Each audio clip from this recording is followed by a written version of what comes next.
Part 2 of Chapter 13. We walked to the chosen palm, and the young chap just jumped onto the trunk and shinned up faster than a squirrel. He had a knife and cut a few coconuts, then threw them to the sand. "You can do it," encouraged Billy Boy. My rum-soaked mind agreed as I miraculously held on tight and actually shinned my way up the trunk. However, when I reached the fruit and tried to pull one off, it refused to budge. I yanked harder to no avail. Then I decided in my infinite stupidity to grab hold of a second coconut with my other hand.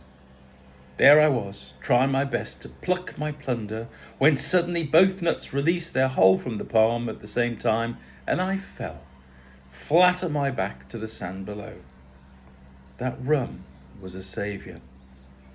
One of the men stood over me with a huge grin and said, "You fly like a dead duck." The coconuts rolled politely away, and I lay there winded. The laughter from my audience almost deserved an encore. Another man extended his arm and helped me up off the sand. "Hey man, turn up." I was a hit. Somehow, I didn't seem to remember much about the walk back to the mansion. I did make it through and tenderly strolled onto the poolside and collapsed on the sun lounger. After a while, the shock of the fall hit me like a sledgehammer. I wanted to call out, "Ouch!" My body had other words. Nay, expletives to use. My head had failed to process the amount of rum too. I tried to stand. Nothing. No response. Body said, no. Lucia walked up to me. "Why you not painting, eh? You know, Lizzie told me to remind you gotta paint." I will, but not yet." I tried to sound calm, cool and collected, and I failed miserably. She peered over me. "Ha! Rum!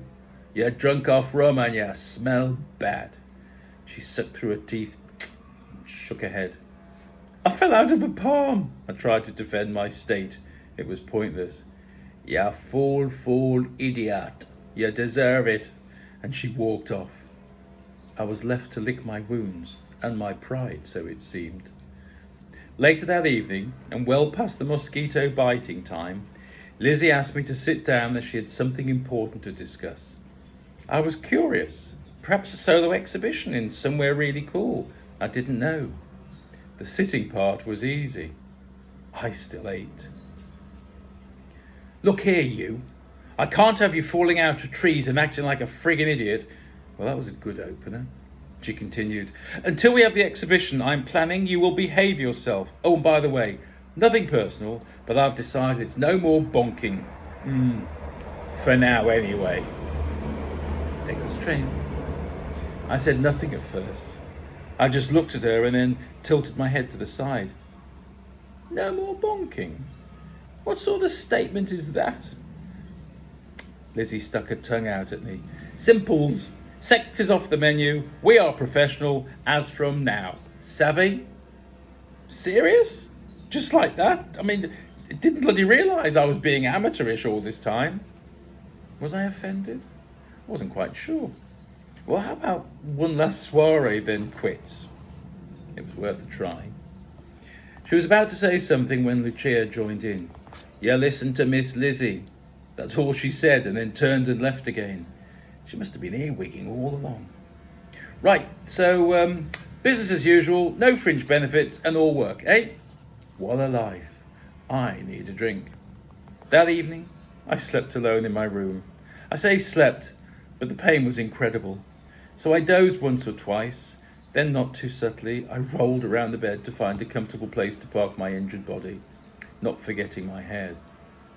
I blamed the rum. End of the chapter. And that really did happen. I'd met some fabulous guys and they all thought it was amusing to see a white man climb a palm tree. And I did grab and it wouldn't come off. So I then grabbed the other one and I lay there in the sand and they just laughed. Ouch. It hurt 2 days later. But they got a machete, they got the coconut, chopped it in half, poured it into a bucket, added condensed milk and a couple of litres of gin, and we drank the mix. Now that's another story.